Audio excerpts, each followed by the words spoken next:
Good afternoon. So just let us wait for some time, some 2-3 minutes చూసి topic start చేస్తాను. క్లస్టర్కి సంబంధించినటువంటి paper ఇది, agricultural output marketing అనేటువంటిది, వ్యవసాయ ఉత్పత్తి మార్కెటింగ్. మార్నింగ్ చెప్పుకున్న పేపరు 7th పేపర్, ఇది 8th పేపరు బి. ఆ క్లారిటీ ఉంటుంది కదమ్మా, మీకు తెలుస్తుంది కదా? రైట్. అగ్రికల్చరల్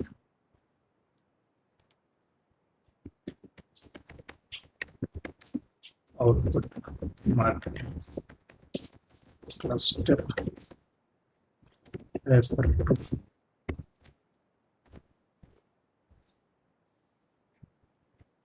చాలా మంది స్టూడెంట్స్ ఇంకా క్లస్టర్ కి నార్మల్ పేపర్ కి తేడా వాళ్ళకి తెలియట్లేదు. మీరు కూడా మాట్లాడినప్పుడు చెప్తుండండి.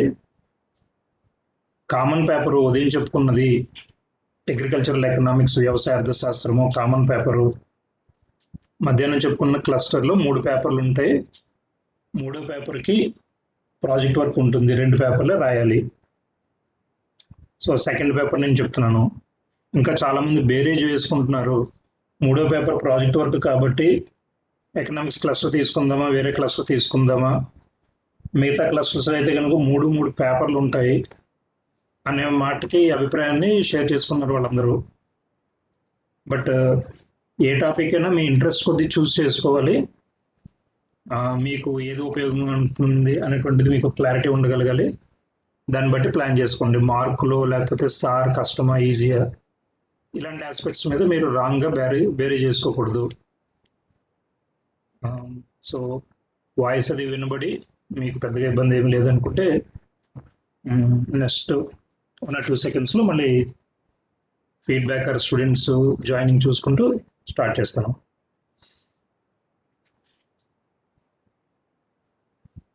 సో టీచ్మెంట్ అనే యాప్ కూడా ఉంది, అది హెల్ప్ అవుతుందని అంటున్నారు. దాని గురించి ఆ టీచ్మెంట్ యాప్ అనేది ఒకటి డౌన్లోడ్ చేస్తున్నాను. చూద్దాం, అది కనుక హెల్ప్ అయితే వర్కౌట్ చేద్దాం అది.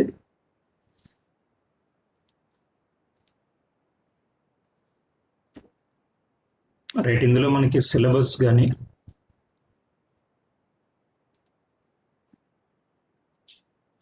మిగతా ఇష్యూస్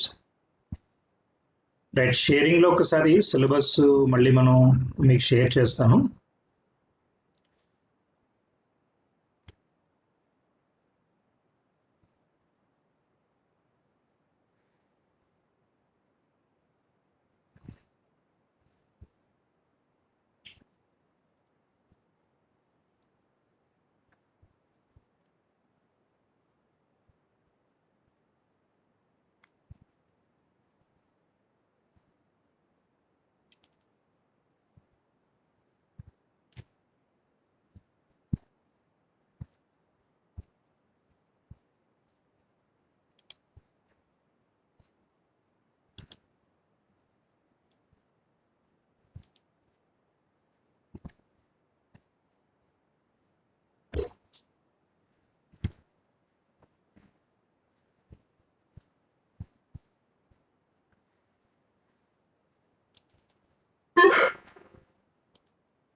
ఒక సెకండ్ వెయిట్ చేయడమా ఇక్కడ.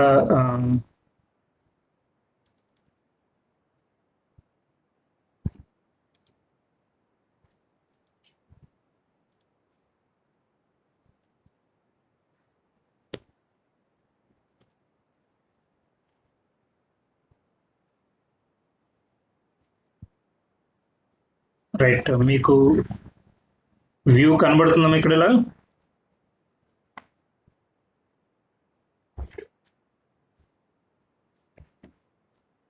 ఒకసారి వాయిస్ ఓకేనమ్మా, రైట్.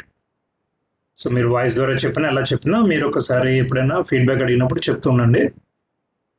సో మీకు ఇది సిలబస్ కనిపిస్తుంది కాబట్టి రైట్ అమ్మా, దీని గురించి మాట్లాడే ప్రయత్నం చేస్తాను.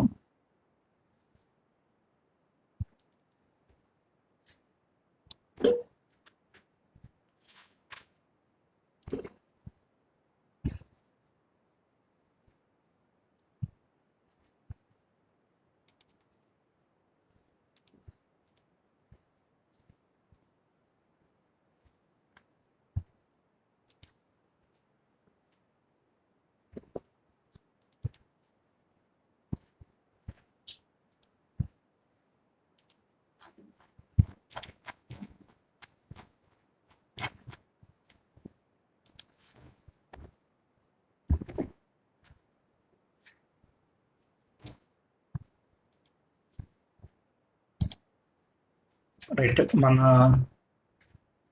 టైటిల్ ఆఫ్ ది పేపరు వ్యవసాయ ఉత్పత్తి మార్కెటింగ్ అనేది పేపరు 8కి సంబంధించి సెకండ్ పార్ట్లో అగ్రికల్చర్ అవుట్పుట్ మార్కెటింగ్ అనేటువంటిది చూద్దాం. దీంట్లో ఇంకా ఫైల్స్ ఉంటే సెకండ్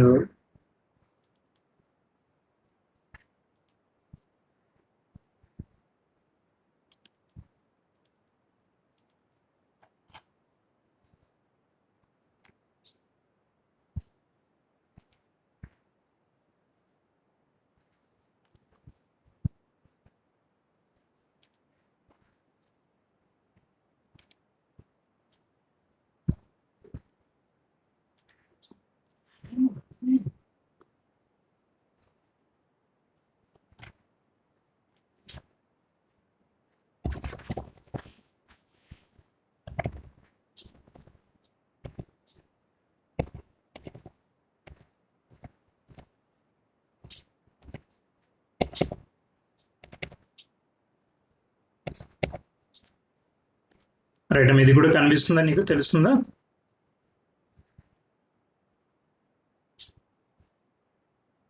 ఇప్పుడు కొత్తగా సిలబస్ యూనివర్సిటీ కాలంలోంచి తీసుకున్నాం కాబట్టి రైట్, ఇందులో మనం డిఫరెంట్ ఓకే రైట్, ఇప్పుడు మిగతా వాళ్ళు కూడా జాయిన్ అవుతారు మెల్లగా. నేను స్టార్ట్ చేసి కంటిన్యూ చేస్తాను. ఇది ఇప్పుడు దాకా మనకి ఇంట్రడక్టరీ రిమార్క్స్, అలానే సిలబస్ కి సంబంధించిన పరిచయం, లేకపోతే స్టూడెంట్స్ గ్యాదరింగ్కి సంబంధించి స్క్రీన్ షేరింగ్, ఇలాంటి వాటి గురించి కొంత మనం స్పెండ్ చేసిన. Let us get in to the details now. ఇక్కడ ఏమవుతుందంటే మనకి అగ్రికల్చర్ అవుట్పుట్ మార్కెటింగ్ కి సంబంధించినటువంటి 5 మాడ్యూల్స్ లోంచి లాస్ట్ క్లాసెస్ అంతా కూడా ఓవరాల్ గా పిక్చర్ చెప్పేటువంటి ప్రయత్నం చేయడం జరిగింది.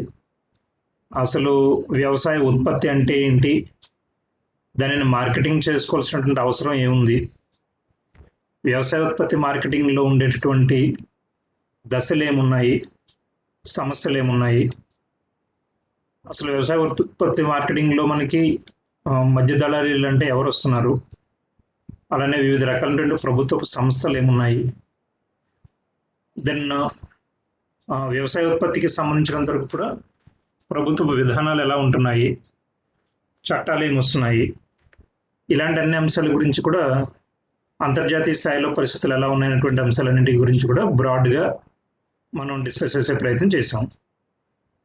ఇప్పుడు ఈరోజు మళ్ళీ ఒకసారి వాటన్నింటికి సంబంధించిన చిన్న ఫీడ్బ్యాక్ నిన్ను అడుగుతూ, రకరకాలైనటువంటి సంస్థలు ఇందులో ఏవైతే ఉన్నాయో మనకి వ్యవసాయ ఉత్పత్తి మార్కెటింగ్కి సంబంధించినటువంటి సంస్థలు, ఆ సంస్థలన్నింటి గురించి కూడా తెలుసుకునే ప్రయత్నం చేద్దాం. నెట్లో వాటన్నింటి గురించినటువంటి డీటెయిల్స్ చూద్దాం.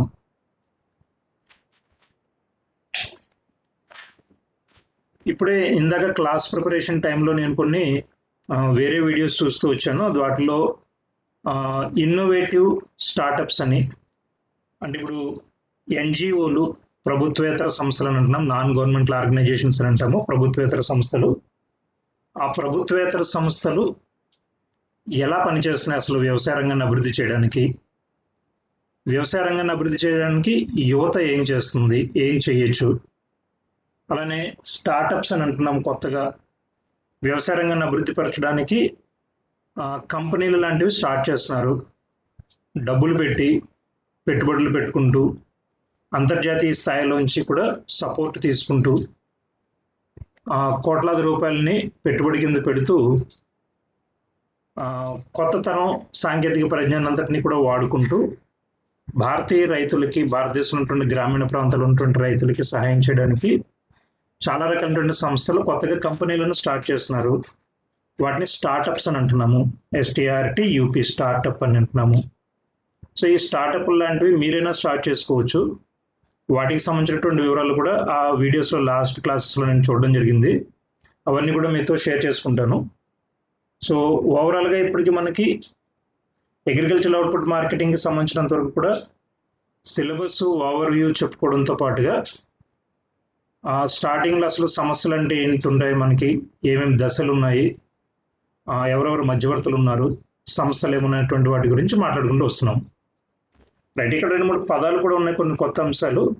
వాటికి సంబంధించిన డీటెయిల్స్ కూడా మీకు డిస్కస్ చేసుకుంటూ చూద్దాం. అది ఫస్ట్ థింగ్,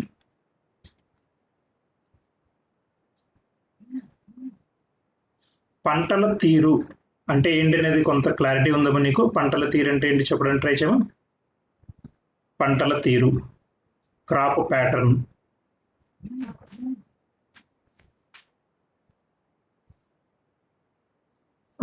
ఝాన్సీ, పార్టిసిపెంట్స్ లో నువ్వేం చేస్తావు ఇప్పుడు ఒకసారి చెప్పడానికి ట్రై చేయి క్వశ్చన్స్ కి ఆన్సర్స్. 2-3 పదాలు మనం డిస్కస్ చేసిన తర్వాత నెక్స్ట్ మళ్ళీ వివిధ రకాలైనటువంటి సంస్థలు ఏం చేస్తున్నాయి ఈ వ్యవసాయ ఉత్పత్తిని అమ్ముకోవడంలో అనేటువంటి దాని గురించి మాట్లాడదాం. పంటల తీరు అనగా నీకు ఏమర్థమైంది అసలు? వివిధ పంటలను పండించడం, వివిధ రకాల పంటలు. ఓకేనమ్మా. సో అంటే దానికి మనం అలా ఆన్సర్ చెప్పాలంటే, ఒక ప్రాంతంలో ఉన్నటువంటి వ్యవసాయ భూమిని ఉపయోగించి అక్కడ వాళ్ళందరూ కూడా ఒక సంవత్సర కాలంలో ఏ ఏ పంటలను పండిస్తున్నారు, ఎన్ని ఎకరాల్లో ఎంతెంత పంటలు పండిస్తున్నారు అని చెప్పడాన్ని ఏమంటున్నామంటే పంటల తీరుగా చెప్తాము. సో ఉన్నటువంటి వ్యవసాయ భూములో అక్కడ ఉన్నటువంటి రైతులందరూ కూడా ఒక సంవత్సర కాలంలో ఏ ఏ పంటలను పండిస్తున్నారు అని చెప్పడాన్ని అక్కడ పంటల తీరుగా మనం చెప్పడం జరుగుతుంది. రైట్, దెన్ నెక్స్ట్ ఇందులోనే మనకి మార్కెటింగ్ కాస్ట్స్ అండ్ మార్జిన్స్ అనేటువంటిది ఇంకొక పదం ఉంది. ఇప్పుడు మనము ఫస్ట్ మాడ్యూల్ కి సంబంధించినటువంటి టాపిక్స్ మాట్లాడుకుంటూ వెళ్తున్నాము. అది దాదాపుగా మాక్సిమం ఒక ఓవర్ వ్యూ తీసుకున్నాము. అందులో నియంత్రిత మార్కెట్లు అనేటువంటి పదానికి నీకేమైనా అర్థం తెలుస్తున్నావా? నియంత్రిత మార్కెట్లు,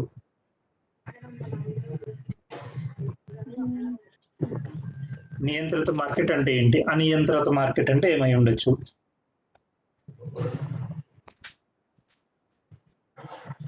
నెక్స్ట్ ఇంకొకళ్ళు ఎవరు జాయిన్ అయ్యారో, ఎవరిది పేరు కూడా టైప్ చేస్తే మీరు నాకు తెలుస్తుంది ఎవరు జాయిన్ అయ్యారు.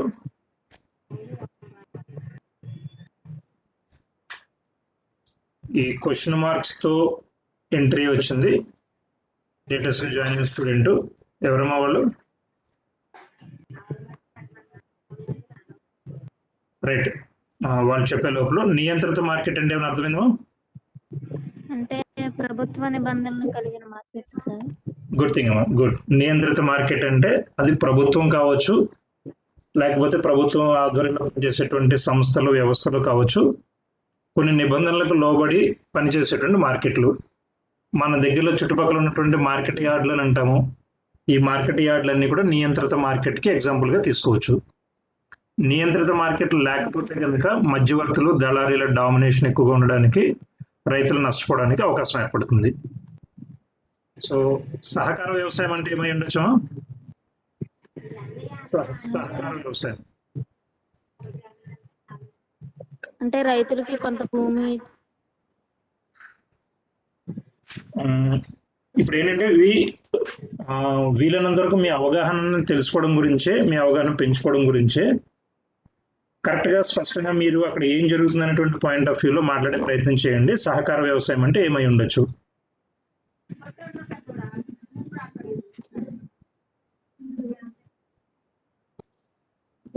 సహకార వ్యవసాయం అని అంటే పేరులోనే ఉంది. ఒక ప్రాంతంలో ఉన్నటువంటి రైతులందరూ కూడా కలిపి వాళ్ళందరూ కూడా భూమిని కూడా కలిపేసుకుని గట్లేమీ లేకుండా ప్రాంతంలో ఉన్నటువంటి భూమిని అంతా కూడా కలిపేసుకుని పెద్ద కమతాల కింద చేసుకుని అందరూ కలిపి పనిచేసి పంటలు పండించుకుని వచ్చినటువంటి ఆ డబ్బుల్ని వాళ్ళకు ఉన్నటువంటి భూమి నిష్పత్తిలో వాళ్ళకి ఎంతైతే భూమి ఉందో వాళ్ళు మామూలు గట్లు అయితే కనుక తీసేస్తారు, కానీ వాళ్ళకి ఎంతెంత భూమి ఉంది అనేది వాళ్ళకి ఒక అవగాహన ఉంటుంది. దానిని బట్టి వాళ్ళకి వచ్చినటువంటి డబ్బుల్ని ఆ ప్రాతిపదిక మీద పంచుకుంటూ ఉంటారు. అలాంటి ఆలోచన విధానాన్ని ఏమంటామంటే సహకార వ్యవసాయంగా చెప్తున్నాము. చాలా సందర్భాల్లో అలాగ భూమిని గట్లు తీసేసి ఒక ఊళ్ళో ఉన్నటువంటి భూమిని అంతా కూడా ఒకటే ముక్క కింద చేసుకుని వ్యవసాయం చేయడం అనేది కొన్నిసార్లు పాసిబిలిటీ లేకపోయినా అట్లీస్ట్ రైతులందరూ కూడా ఒక సంఘం కింద ఏర్పడి వాళ్ళ ఖర్చులను తగ్గించుకుంటూ అందరూ కలిపి నేను అనుకున్నట్టుగా గొడవన్లు కట్టుకోవడం కానీ, లేకపోతే ఎరువులు పురుగు మందులన్నీ కూడా బేరం ఆడుకుని తెచ్చుకోవడం కానీ, ఇలాంటివన్నీ చేయడం ద్వారా వాళ్ళ సహకారం ఒకళ్ళొకరు చేసుకుంటూ వ్యవసాయం చేసే పరిస్థితి ఉంటుంది. దాన్ని సహకార వ్యవసాయంగా పిలుస్తున్నాము. 2 రకాలు ఇక్కడ. ఒకటేంటంటే భూమిని గట్లు లేకుండా మొత్తం అంతా కూడా క్లియర్ చేసుకొని మొత్తం ఊరంతా కూడా ఒకటే భూమి కింద చేసుకుని అందరూ కలిసి వ్యవసాయం చేయడము. కొన్ని సందర్భాల్లో అది పాసిబిలిటీ లేని టైంలో అట్లీస్ట్ ఒక సంఘం కింద ఏర్పడి ఎరువులు పురుగు మందులు లాంటివి తెచ్చుకోవడం కానీ, విత్తనాలు తెచ్చుకోవడం కానీ, అమ్ముకోవడంలో కానీ, గొడవన్లు కోల్డ్ స్టోరేజ్లు కట్టుకోవడంలో కానీ, గవర్నమెంట్తో మాట్లాడడం కానీ, వాళ్ళందరూ కూడా ఒకరితో ఒకరు సహకరించుకుంటూ ఉన్నట్లయితే కనుక దాన్ని సహకార వ్యవసాయంగా పిలుస్తున్నాం. అర్థమవుతుందా? సో ముగ్గురు ఉన్నారు అక్కడ పార్టిసిపెంట్స్. ముగ్గురు కూడా మిమ్మల్ని ఎవరిని అడిగితే వాళ్ళు సమాధానం చెప్పే ప్రయత్నం చేయాలి. ఇప్పుడు అర్థమైందని చెప్పి హ్యాండ్ సిగ్నల్ ఇచ్చారు కదా, అది ఎవరిది నెంబర్? అది నాకు పేరు రావట్లేదు దాని మీద. వాయిస్ చెప్పండి. రాజేశం. ఓకేనమ్మా, రైట్. అదే నాకు అందులో మీరు ఏం చేస్తారంటే పొద్దున్న పేరు వచ్చింది, ఇప్పుడు పేరు రావట్లేదు. ఈసారి నేమ్తో ఎంటర్ అవ్వండి. ఓకేనా? రైట్. సో ఇక్కడ మీకు క్వశ్చన్స్ కింద 5 మార్క్స్ క్వశ్చన్స్ కింద రావడానికి కూడా స్కోప్ ఉంటుంది. సహకార వ్యవసాయం అంటే ఏంటి అనేటువంటిది పేరులోనే ఉంది. సహకరించుకోవడము, హెల్ప్ చేసుకోవడము. ఆ హెల్ప్ భూములు గట్లు తీసేసుకునే దాకా కూడా చెయ్యొచ్చు.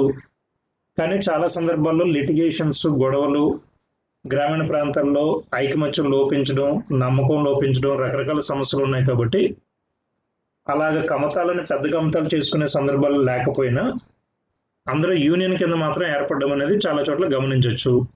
నిన్న కూడా దానికి ఒక పేరు చెప్పాను. రైతుల్ని డ్వాక్రా గ్రూపుల్లాగా చేయడాన్ని ఏ గ్రూప్ కింద పిలుస్తున్నామో దానికి ఒక పేరు పెట్టుకున్నాం. గుర్తుందా? నిన్న మాట్లాడుకున్నాం క్లాస్లో మనం రైతులకి కూడా ఒక గ్రూప్గా పెట్టుకున్నాం అనేటువంటిది. టైప్ చేయకుండా ఇక్కడ ఎవరైనా వాయిస్ మాట్లాడడానికి చూడను.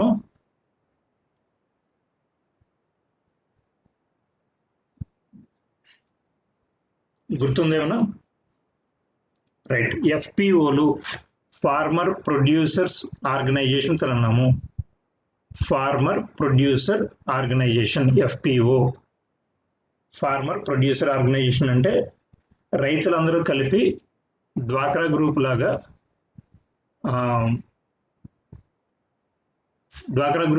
వాళ్ళందరూ కూడా ఒక సంఘం కింద ఏర్పడ్డము. ఓకే, తను ఒకరు ఎవరు ఆన్సర్ చెప్పారు. రైట్. దాన్ని ఎఫ్పిఓలుగా పిలుస్తున్నాము.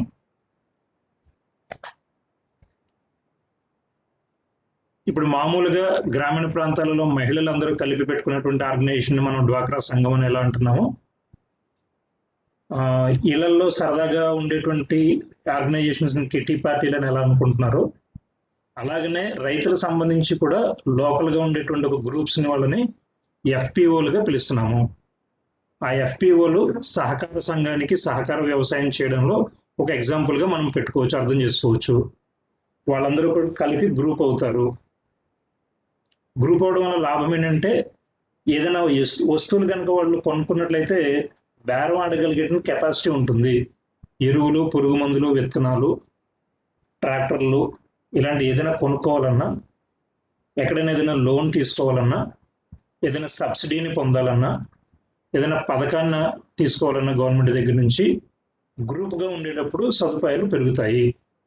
గుర్తుపెట్టుకోండి, సబ్సిడీలు పొందాలన్నా, లోన్లు పొందాలన్నా, పథకాలు తీసుకోవాలన్నా, ఏదైనా వస్తువు కొనుక్కోవాలన్నా, కలిసికట్టుగా ఏదైనా సాంకేతిక పరిజ్ఞానాన్ని పంచుకోవాలనుకున్నా, మాట్లాడుకునేటప్పుడు అవగాహన పెంచుకునే దానికైనా దేనికైనా సరే కూడా గ్రూప్గా ఉండడం హెల్ప్ అవుతుంది. అది కోఆపరేటివ్ మార్కెటింగ్లో ఒక పార్ట్ కింద తీసుకోవచ్చు ఎఫ్పిఓలు అనేటువంటిది, లేటెస్ట్ ఎఫ్పిఓలు అనేది. ఇందాక చెప్పుకున్నాం రెగ్యులేటెడ్ మార్కెట్స్లో నియంత్రిత మార్కెట్లు అనేటువంటిది ప్రభుత్వపు నియమ నిబంధనల ఆధారంగా పనిచేసేటువంటి మార్కెట్లని నియంత్రిత మార్కెట్లుగా పిలుస్తాము. సాధారణంగా మనకి అనియంత్రిత మార్కెట్లు ఎక్కువగా ఉన్నాయి. ఇప్పుడు కాలేజీలో కూడా మనకి కరోనా టైంలో మన కాలేజీలో కూడా మార్కెట్ పెట్టారు, కూరగాయల మార్కెట్ అంతాను. చాలా సందర్భాలు అవన్నీ కూడా నియంత్రణ లేకుండా జరిగేటువంటి మార్కెట్లు అవి, గవర్నమెంట్ నార్మ్స్ అండ్ రూల్స్ లేకుండా జరిగేటువంటి మార్కెట్స్. అలా కాకుండా మార్కెట్ యార్డులు లాంటివి నియంత్రిత మార్కెట్లకి ఉదాహరణగా చెప్పుకోవచ్చు. రైతులు వ్యవసాయ ఉత్పత్తులు తీసుకొచ్చిన వెంటనే నాణ్యతను పరిశీలించడం, గ్రేడింగ్ ఇవ్వడం, యాగ్ మార్క్ సర్టిఫికేషన్ ఇవ్వడం, లేదా వాటికి నాణ్యతను పరిశీలించి బాగుంది బాగాలేదని చెప్పడం, grade A, grade B, grade C అని చెప్పడం, గ్రేడింగ్ ఇవ్వడం, బరువు ఇబ్బందులు లేకుండా తోచడం, వాళ్ళ యొక్క బరువుని అండర్ ఎస్టిమేషన్ చేయకుండా బరువుని కరెక్ట్గా తోచడం, దానికి సరైనటువంటి ధరను ఇవ్వడం, అవసరం అనుకుంటే కనుక దానికి దాచుకోవడానికి వేర్ హౌసింగ్, గొడౌన్ సదుపాయాలు కల్పించడం, గొడౌన్లో పెట్టుకున్నటువంటి వాళ్ళకి రేట్ వచ్చేదాకా తీయలేరు కాబట్టి మధ్యలో అవసరమైతే కనుక వాటికి రసీదు ఇచ్చి ఆ రసీదు బేస్ చేసుకొని బ్యాంకులో లోన్లు ఇప్పించడం, ఇలాంటివన్నీ కూడా జరుగుతూ ఉండేటువంటి మార్కెట్లు సాధారణంగా నియంత్రణ మార్కెట్లుగా చెప్తాము. అవేమీ లేకుండా రైతుని దోచుకోవడానికి లేదా ఏ సదుపాయాలు లేకుండా ఉండేటువంటి మార్కెట్లు అనియంత్రిత మార్కెట్లుగా చెప్పుకోవచ్చు. దెన్ ఇలాంటి వాటిలోనే మళ్ళీ వ్యవసాయ మార్కెటింగ్కి సంబంధించి మాట్లాడుకుంటూ వస్తున్నప్పుడు మార్కెటింగ్ కాస్ట్స్ అని అంటున్నాము, మార్కెటింగ్ కాస్ట్స్ అండ్ మార్జిన్స్ అని అంటున్నాము. ఏదైనా ఊహించి చెప్పగలరేమో మార్కెటింగ్ కాస్ట్స్ అంటే ఏమై ఉండొచ్చు? అది తెలుగులో కూడా సాధారణంగా అదే పదాన్ని వాడుతూ ఎగ్జామినేషన్లో క్వశ్చన్స్ రావచ్చు 5 మార్క్స్కి. మార్కెటింగ్ ఖర్చులు అంటే ఏంటి, ఏమై ఉండొచ్చు?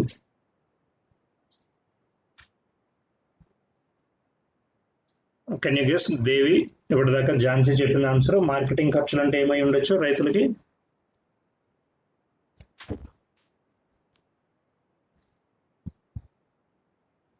వీలైనంత వరకు ఏం చేస్తారంటే సబ్జెక్ట్లో ఇన్వాల్వ్ అవ్వడానికి ట్రై చేయండి. మీరే ఒక రైతు కింద, మీరే ఒక పల్లెటూరులో ఉన్నట్టుగాను, లేకపోతే మీ దగ్గర ఒక పంట ఉన్నప్పుడు మనం దాన్ని అమ్ముకొని బయటకు రావాలని అనుకుంటాం కాబట్టి, లేదా ఒక కన్జ్యూమర్గా మనం మార్కెట్కి వెళ్ళి కొనుక్కునేటప్పుడు వ్యవసాయ ఉత్పత్తుల్ని మనం ఎలా ఫీల్ అవుతామో మనకు తెలుసు కాబట్టి, ఒక ఎకనామిక్స్ స్టూడెంట్గా సమస్యలకు పరిష్కారం ఇవ్వాలని ఆలోచించుకుంటాం కాబట్టి, ఒక ప్రభుత్వంలో భాగంగా ఒకవేళ ఉన్నట్లయితే రేపు పొద్దున ఉద్యోగం చేసినట్లయితే కనుక సమస్య పరిష్కారం ఎలా ఇవ్వాలనేటువంటిది ఆలోచిస్తాం కాబట్టి, అలాంటి కోణంలో మీరు ఆలోచించడానికి ట్రై చేయండి. మార్కెటింగ్ ఖర్చులు అంటే ఏమై ఉండొచ్చు? Any idea? సో వ్యవసాయ ఉత్పత్తులని మార్కెట్ చేయాలనంటే, అమ్ముకోవాలనంటే రైతులకి కూడా ఖర్చులు అవుతాయి. డైరెక్ట్గా తీసుకొచ్చి మార్కెట్లో అమ్మేసుకునేటువంటి సందర్భం ఉండదు. అది రకరకాల రూపాలలో గవర్నమెంట్కి కానీ, అక్కడ ఉన్నటువంటి వ్యవస్థలలో భాగంగా ఉన్నటువంటి వాళ్ళకి కానీ ఒక వస్తువుని అమ్ముకోవడానికి కూడా డబ్బులు కట్టాల్సి ఉంటుంది. చాలా సింపుల్గా రోడ్డు మీద సైకిల్ మీద తోటకూర అమ్మేటువంటి అబ్బాయి కూడా మున్సిపాలిటీ వాళ్ళకి, పంచాయతీ వాళ్ళకి ఆసీలు అని అంటాము, ఆసీలు లేకపోతే చిన్న చిన్న పన్నులు, పాటలు పాడుకున్నటువంటి వాళ్ళు వచ్చి ఆ డబ్బులు వసూలు చేయడం కొన్ని సందర్భాల్లో జరుగుతుంది. కొన్ని సందర్భాల్లో మున్సిపాలిటీ, పంచాయతీ వాళ్ళు వచ్చి కలెక్ట్ చేసుకుంటారు. సో వాళ్ళు కూడా గవర్నమెంట్కి రోడ్డు మీద కొంత తోటకూర అమ్మినందుకు కూడా డబ్బులు కడతారు. సో దాన్ని మనం మార్కెటింగ్ కాస్ట్గా చెప్తాము. సో ఉదాహరణగా చెప్పుకున్నాం, ఒక ఆసీల్ అనేటువంటి దాంతో స్టార్ట్ చేసుకుంటే ఒక చిన్న సైకిల్ షాపు, సైకిల్ మీద అమ్ముకునేటువంటి, తోపుడు బండి మీద అమ్ముకునేటువంటి వాళ్ళు కూడా గవర్నమెంట్కి కొంత పన్ను కడతారు.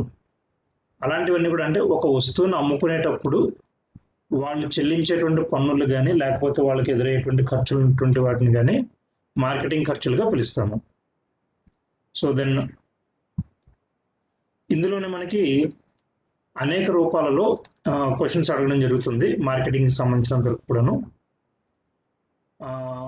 పెద్ద పెద్ద లేకపోతే మెయిన్ ఫుడ్ గ్రెయిన్స్ అయినటువంటి పంటలైనటువంటి ఈ వరి, గోధుమలు కావచ్చు, లేకపోతే కమర్షియల్ క్రాప్స్ కావచ్చు, అంటే టొబాకో కావచ్చు, చెరుకు కావచ్చు, మిర్చి కావచ్చు, ఇలాంటి వాటిని కూడా అమ్ముకునే క్రమంలో ఏ సమస్యలు వస్తున్నాయి, ఎలాంటి పరిస్థితులు ఉన్నాయి అనేటువంటి అంశాల గురించి ఎగ్జామినేషన్లో విడిగా క్వశ్చన్ అడగడం జరుగుతుంది మాడ్యూల్ 2లో. మన చుట్టుపక్కల మేజర్ పంటలు కమర్షియల్ పంటలుగా ఉన్నటువంటివి కమర్షియల్ క్రాప్స్కి సంబంధించి లేకపోతే కొత్త రకమైనటువంటి పంటలు మన చుట్టుపక్కల ఉన్నాయన్నా చెప్పగలరమ్మా మీరు? అట్లీస్ట్ ఈ క్వశ్చన్కి మీరు డైరెక్ట్గా ఆన్సర్ చేయొచ్చు.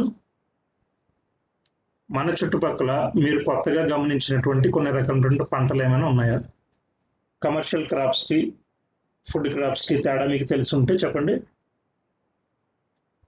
ఆహారపు పంటలు, వాణిజ్య పంటలు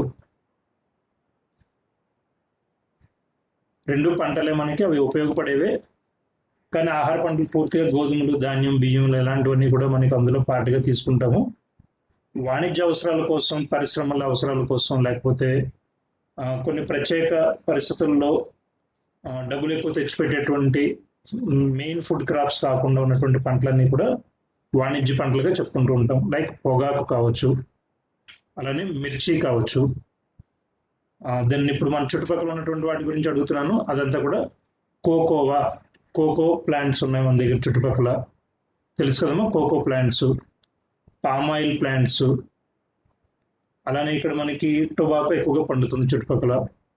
so tobacco, palm oil, cocoa ఇలాంటి వాటికి సంబంధించి మన చుట్టుపక్కల క్యాష్ క్రాప్స్గా చెప్తున్నాము, వాణిజ్య పంటలుగా చెప్తున్నాము.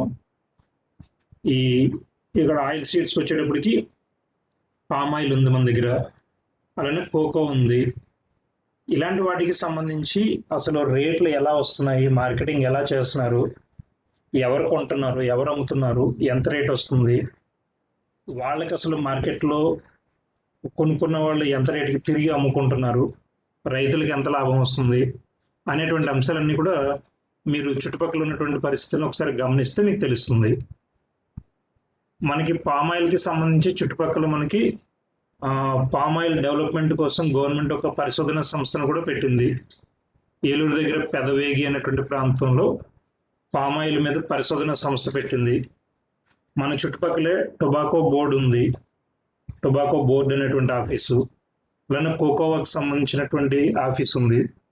ఇలాంటి వాళ్ళందరినీ కూడా మీరు ఎప్పుడైనా కలవడం కానీ ఆన్లైన్లో వాటి వివరాలు చూడడం కానీ చేస్తే మన చుట్టుపక్కల ప్రాంతాల్లో ఎన్ని ఎకరాల్లో పండుతుంది, అసలు మార్కెట్లో ఎంత రేటు ఉంది, ఎంత రేటు అసలు రైతుకు వస్తుంది, ఎంత ఆదాయం మిగులుతుంది, మన రైతులకి ఏంటి ప్రయోజనం ఉంది అనేటువంటి విషయాల మీద మీకు అవగాహన పెరుగుతుంది.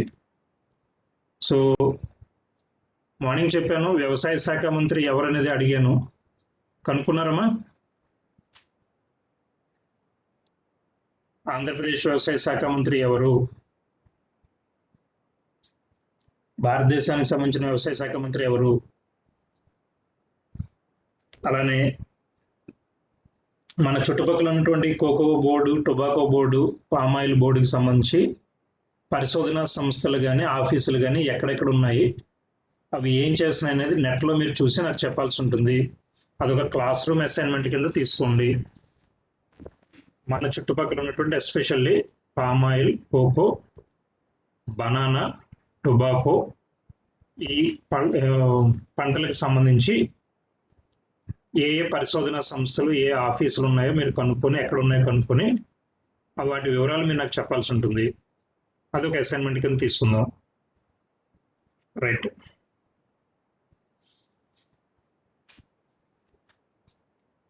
దెన్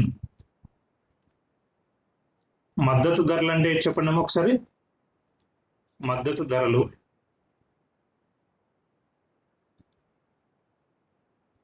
చెప్పగలరా?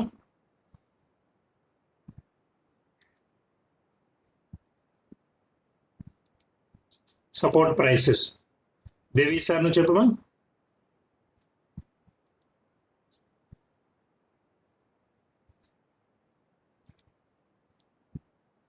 మద్దతు ధరలు. ఏమో ఫస్ట్ ఆఫ్ ఆల్ మీరు వినగలుగుతున్నారా చెప్పండి ఒకసారి, మీరు ఇండికేషన్ ఇవ్వండి. వినబడుతుందా what I'm trying to speak? Okay. నీకమ్మ ఝాన్సీ వినిపిస్తుందా?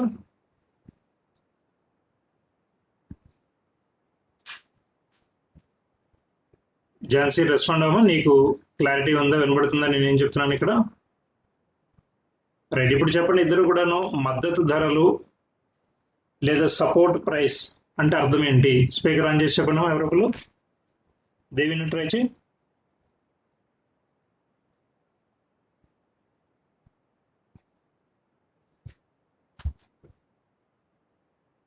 ఫస్ట్ ఆఫ్ ఆల్ విన్నవలసిన పేరు మద్దతు ధర అంటే ఏమై ఉండొచ్చు?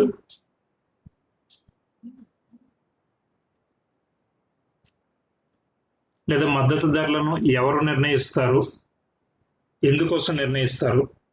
ఏమైనా అర్థమైందో, గుర్తుందో?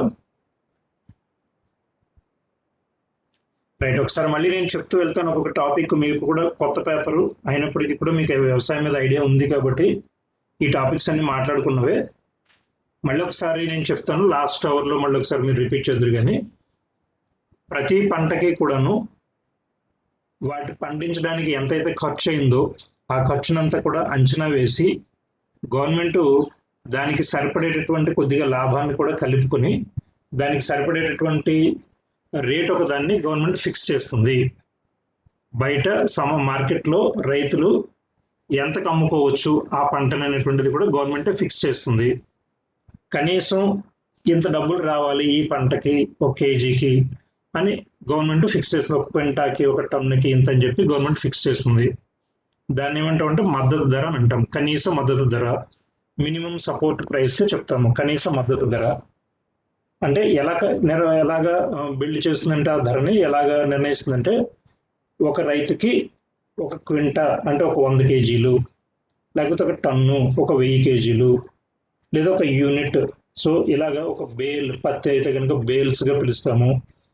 సో ఇలాగా క్వింటాలు, టన్నులు, బేల్స్ ఇలా తీసుకుంటే ఒక యూనిట్లను తీసుకుని మనకు అర్థం అవడం గురించి ఒక కేజీ అనుకుంటే కనుక ఒక కేజీ పంట పండించడానికి ఎంత ఖర్చు పెడుతున్నారు, కనీసం ఎంత లాభం రావచ్చు అతనికి అనేటువంటి రెండు కలుపుకొని ఎంత రేటు ఉంటే బాగుంటుంది అనేటువంటి దాని గురించి గవర్నమెంట్ ఒక ప్లాన్ చేసి ఒక రేటును ఫిక్స్ చేస్తుంది.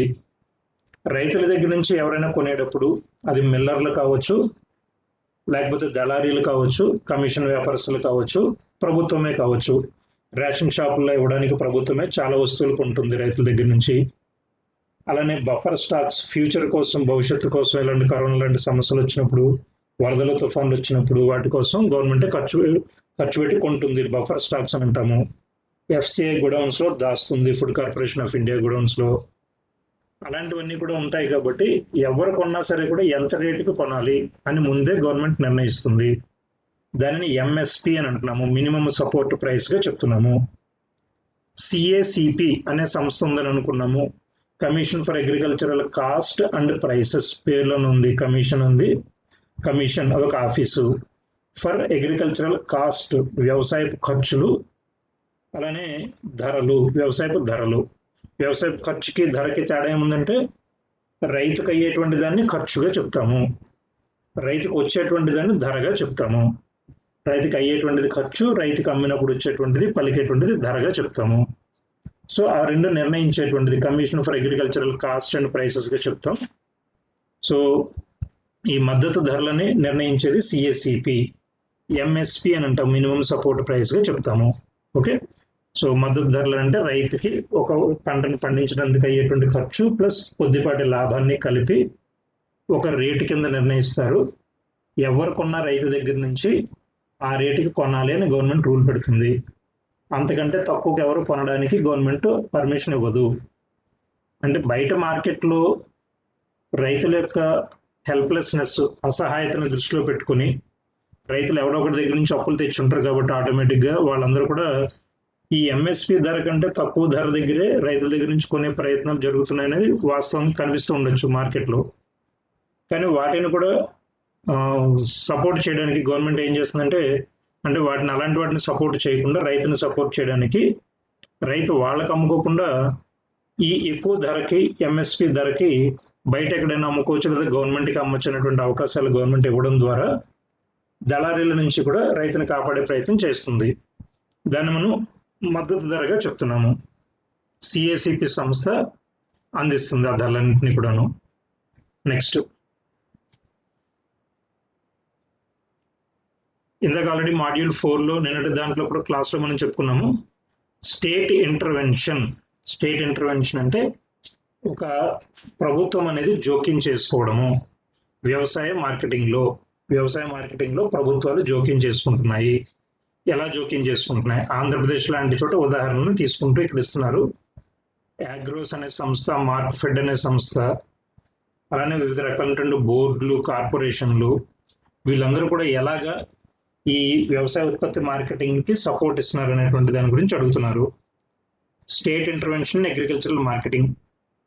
స్టేట్ అంటే ఇక్కడ ఆంధ్రప్రదేశ్ అన్నది కాదు, స్టేట్ అంటే ప్రభుత్వము. సాధారణంగా ఒక ప్రభుత్వము ఎలాగా వ్యవసాయ మార్కెటింగ్లో సపోర్ట్ చేస్తుంది అనేటువంటి దాని గురించి ఇక్కడ మాట్లాడుతున్నాం. అలానే మాడ్యూల్ 5లో మీకు పదాల కింద గుర్తుపెట్టుకోగలిగేది టర్మ్స్ ఆఫ్ ట్రేడ్ అని అంటాము. టర్మ్స్ ఆఫ్ ట్రేడ్ ఏమైనా మీనింగ్ తెలుసామా? టర్మ్స్ ఆఫ్ ట్రేడ్ అంటే what do you mean by terms of trade? ఏమైనా గుర్తుందా? వ్యాపార నిబంధనలు అంటాం, వర్తక నిబంధనలుగా చెప్తాము terms of trade. Terms of trade అని అంటే మనకి ఎగుమతులు దిగుమతులు చేసేటప్పుడు మన దేశానికి ఎలాంటి ప్రయోజనం వస్తుంది, వస్తువులను ఉత్పత్తి చేసేటప్పుడు ఎలాంటి ప్రయోజనం వస్తుంది అనేటువంటి దాని గురించి డిస్కషన్ వస్తుందమ్మా. దాన్ని టర్మ్స్ ఆఫ్ ట్రేడ్గా పిలుస్తాము.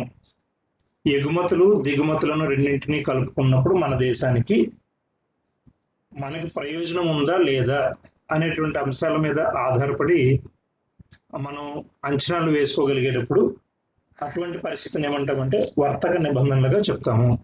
వర్తక నిబంధనలు ఎగుమతులు దిగుమతుల వల్ల దేశానికి లాభం వస్తుందా నష్టం వస్తుందా అనే అంచనా వేసేటటువంటి పరిస్థితులు, దాన్ని వ్యాపార నిబంధనలుగా చెప్తాము.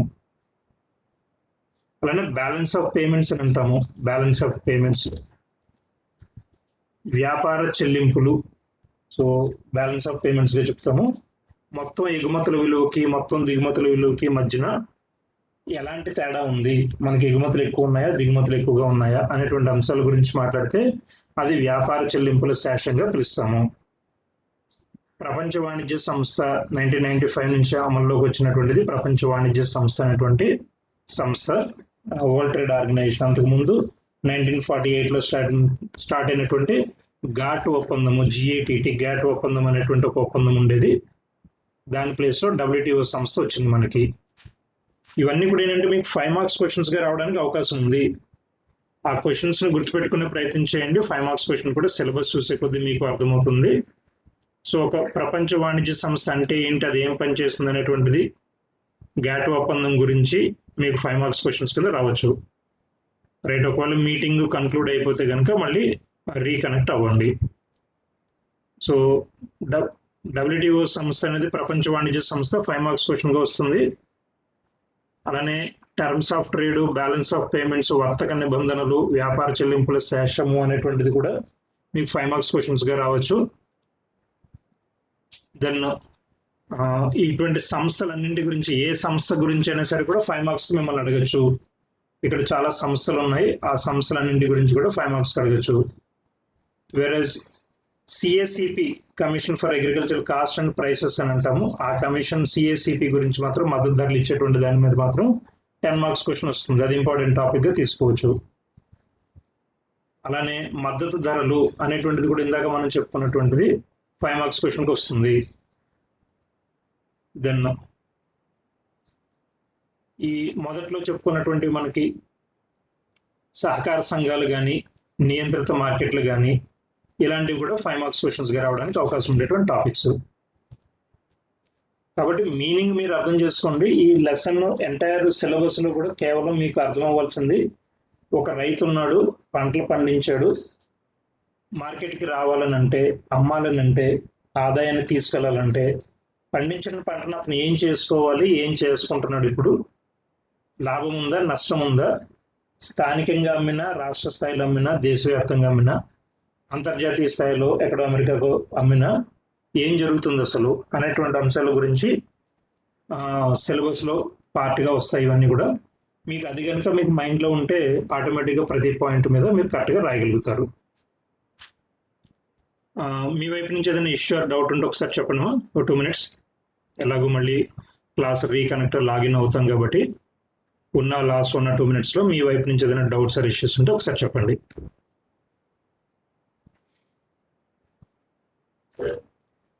ఫైవ్ మార్క్స్ క్వశ్చన్స్ కి 10 మార్క్స్ క్వశ్చన్స్ కి ఇప్పుడు నేను చెప్తున్నవి మీరు ఐడెంటిఫై చేయగలుగుతారా? సిలబస్ మీకు ఇచ్చినప్పుడు ఏవి 5 మార్కుల ప్రశ్నలు, ఏవి 10 మార్కుల ప్రశ్నలు, మనం ఏమి రాయాల్సి ఉంటుంది అనేది మీరు ఐడెంటిఫై చేయండి. సిలబస్ మీ దగ్గర ఆల్రెడీ నేను పవర్ పాయింట్లో ఇచ్చాను. ఒకవేళ లేకపోయినా మళ్ళీ మీరు సైట్లో డౌన్లోడ్ చేసుకోవచ్చు. నేను కూడా మళ్ళీ ఒకసారి ఫార్వర్డ్ చేస్తాను. సిలబస్ ఉందా లేదా మీ దగ్గర? చెప్పండి, సిలబస్ ఉందా లేదా? ఉంటే ఎస్ అనేది థమ్స్ అప్ చెప్పండి. ఆ సింబల్ మీరు వాడుకోవచ్చు ఇలాంటి సందర్భాల్లో. సిలబస్ ఉందా లేదా? ఉంది. ఓకే, దేవి నీ దగ్గర? Right, good. సో సిలబస్ అంటూ ఉంటే మీకు ఆటోమేటిక్గా తెలుగులో కూడా వాటికి సంబంధించినటువంటి సిలబస్ నేను ఫార్వర్డ్ చేస్తాను. ఇప్పుడు ఇలా చెప్పుకుంటున్నప్పుడు కూడా మీకు కొంత క్లారిటీ వచ్చి ఉంటుంది కాబట్టి తెలుగులో ఆ పదాలకి మీనింగ్ మీకు తెలుసుకునే ప్రయత్నం చేసి మీ వైపు నుంచి మళ్ళీ వర్కౌట్ చేయొచ్చు.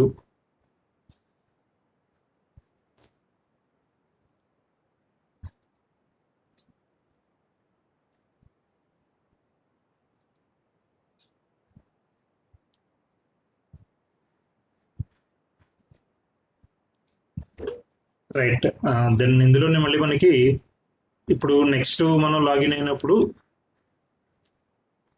ఈ సంస్థలకు సంబంధించిన వెబ్సైట్స్ చూపిస్తాను. మార్నింగ్ మనం చూసాం కదా రకరకాలటువంటి సంస్థలు. ఐసిఆర్ సంస్థకి సంబంధించినటువంటి డిస్కషన్ చూసాము. ఇందులోనే ఇప్పుడు ఇమీడియట్ గా మనం చూసేది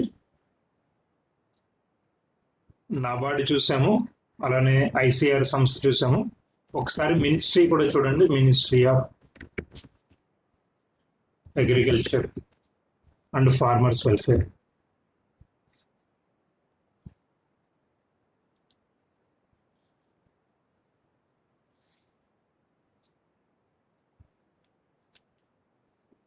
ఈ స్క్రీన్ కనిపిస్తుంది కదమ్మా మీకు? మీకు ఎప్పుడైనా స్క్రీన్ కనిపించకపోయినా, వాయిస్ వినబడకపోయినా వెంటనే చెప్పండి. ఓకే, స్క్రీన్ ఇదిగో.